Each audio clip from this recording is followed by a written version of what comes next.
آج میں آپ سے ایک سوال پوچھنا چاہتا ہوں، اگر دجال آج آ جائے تو کیا وہ آپ سے یہ بولے گا کہ اللہ کو چھوڑ دو؟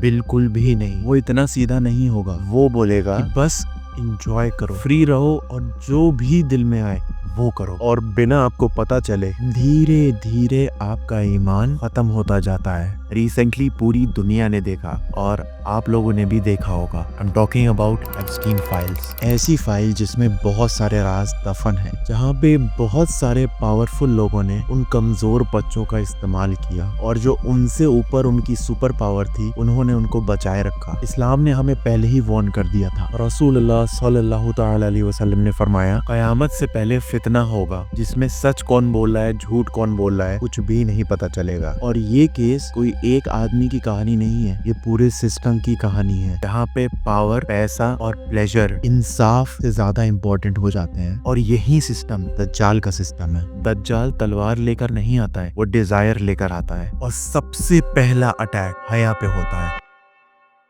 اگر تم پرہیزگار رہنا چاہتی ہو تو کسی اجنبی شخص سے نرم لہجے میں بات نہ کرو، تاکہ وہ شخص جس کے دل میں کسی طرح کا روگ ہے کوئی امید نہ پیدا کر لے، اور دستور کے مطابق بات کیا کرو، اور اپنے گھروں میں ٹھہری رہو، اور جس طرح پہلے جاہلیت کے دنوں میں زیب و زینت کی نمائش کی جاتی تھی اس طرح اظہار زینت نہ کرو۔ نوئیڈیٹی کو نارمل کر دیا گیا ہے، شرم اور لحاظ کو بیکورڈ بول دیا گیا ہے۔ اللہ تعالیٰ فرماتے ہیں شیطان تمہاری شرم کو ننگا کرنا چاہتا ہے۔ دوسرا اٹیک نفس۔ آپ لوگوں نے نوٹس کیا ہوگا آج کے دور میں کسی کو بھی پیشنس نہیں ہے، ہر چیز انسٹنٹ چاہیے، چاہے وہ فوڈ ہو، پلیجر ہو یا پھر اٹینشن ہو۔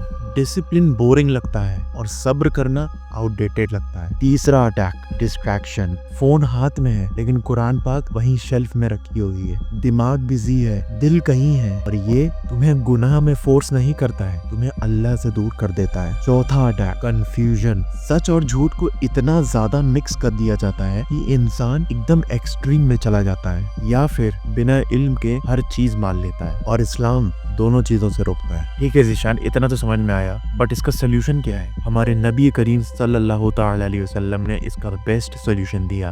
جو بھی انسان سورہ کہف کی شروعات کی 10 آیتیں یاد کر لے وہ دجال کے فتنے سے محفوظ ہے۔ اور یاد کرنے کا مطلب یہ نہیں کہ صرف قرآن اٹھایا اور پڑھنا سٹارٹ کر دیا، میں یہ کہہ رہا ہوں کہ آپ کو قرآن کو سمجھنا ہے، اور سمجھنے کے لیے علم ہونا ضروری ہے۔ تو سورہ کہف ہی کیوں چنی گئی؟ کیونکہ وہ سورہ سکھاتی ہے the difference between truth and illusion، patience versus desire، knowledge versus power۔ اور دجال سے بچنے کا طریقہ اپنی نظروں کو جھکانا، نفس کو کنٹرول کرنا، حیا کو عزت دینا، بنا ہچکچائے سچ بات کو بولنا، اور علم کے ساتھ غیرت ہونا۔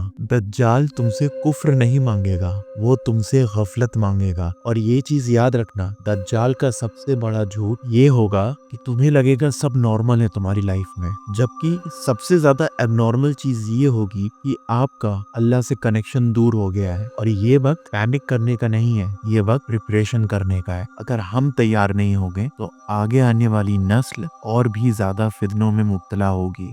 اللہ ہمیں ہدایت دے اور دجال کے فتنوں سے محفوظ رکھے۔ السلام علیکم ورحمۃ اللہ وبرکاتہ۔